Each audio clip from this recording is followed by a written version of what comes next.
The U.S. Navy turned the Caribbean into a maze, and 75 Cartel speedboats sprinted straight into it.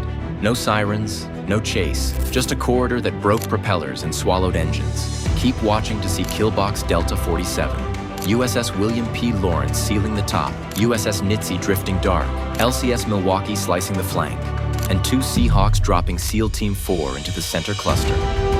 We'll reveal how 9 boats were disabled in 40 seconds, and why the cartel's invisible fleet never got a second chance. Before we move on, please take a moment to subscribe to the channel and like the video. They weren't blips. On the P8, a Poseidon's console, they moved like a single muscle. Tight spacing, constant throttle, 52 to 56 knots through light chop. The radar crew knew it wasn't fishing traffic because fishing breaks apart and meanders. This held formation. No AIS returns. No lights, no radio calls. The wake lines painted the truth. 75 low-profile hulls running dark and running disciplined. And they were pulling the ocean into a pattern that didn't happen by accident.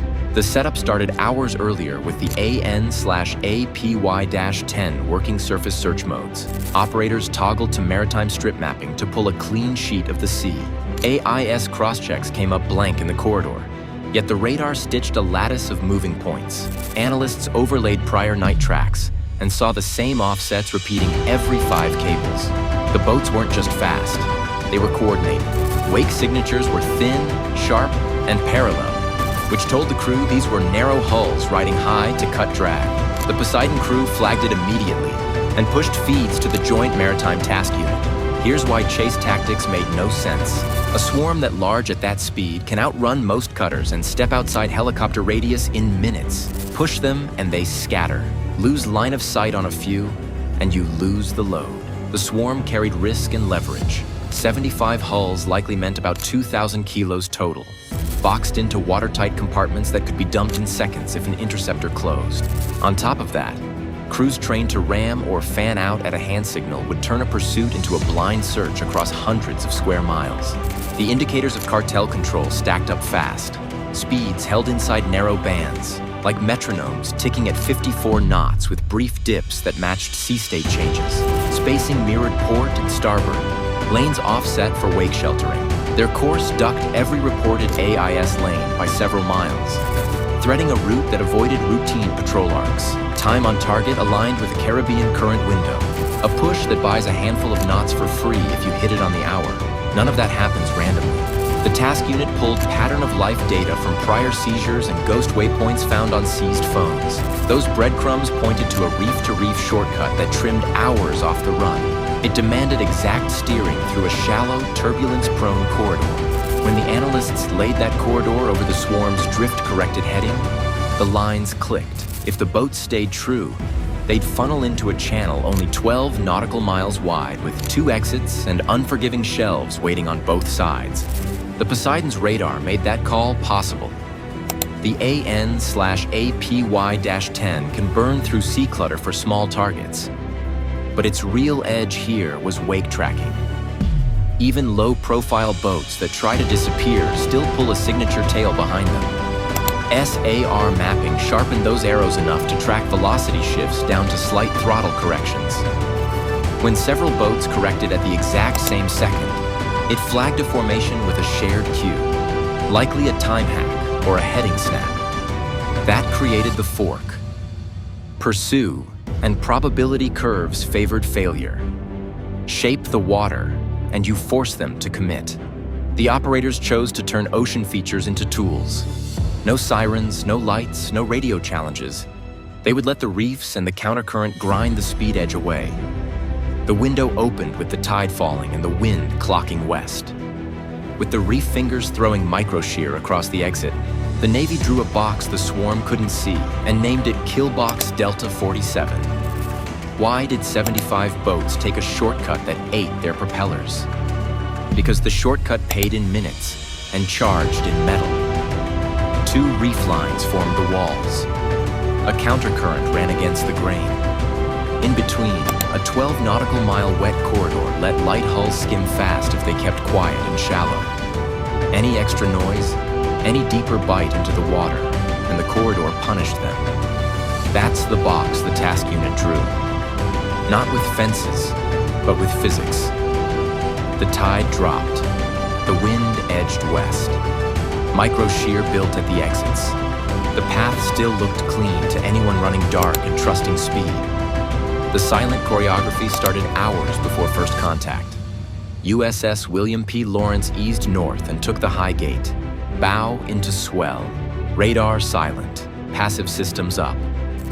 USS Nitsy slid west and cut her engines, drifting in the seam where the countercurrent curled back, holding position without a wake. LCS Milwaukee settled along the flank, the fast blade, low noise, and ready to sprint on short bursts without flashing a profile. None of them challenged. None of them broadcast. The Killbox didn't close with motion. It closed by waiting. An outer ring sat wider than the Cartel expected. 3 Legend-class Coast Guard cutters formed a buffer that looked like empty ocean on any casual scan. 2 MH-60R Seahawks hung in blackout mode, avionics low, crews ready to drop hard. Above them, an MQ-9B Guardian stayed dark on emissions, watching timing and spacing rather than announcing presence. The swarm moved like it trained to win a drag race. The ring let them think that, and let the corridor do the cutting. They believed they had a clean lane. At 50+ knots, high RPM props carved through chop, but the corridor's microturbulence broke the clean bite of the blades. Reef fingers pushed thin layers of water sideways, invisible until a cavitation bubble formed and snapped a blade edge. First, the vibration crept in, then thrust slipped. The noise rose, and the draft deepened as crews pushed throttles to save speed. That only pulled the hulls lower into the bad water. The trap sprang at the exit seam. Lead boats crossed the shear zone and lost bite at the same heartbeat. One veered 10 degrees starboard and sheared off. Another jolted, nose lifted, stern kicked. Formation lines warped. Spacing collapsed. A third tried to power through and got a rolling stall on the prop, a hard shutter that killed speed. Discipline broke because the water took away the one thing the formation needed: predictable thrust. Here's the science behind the pain. Countercurrent shears and shallow reef shelves amplify cavitation at high speed.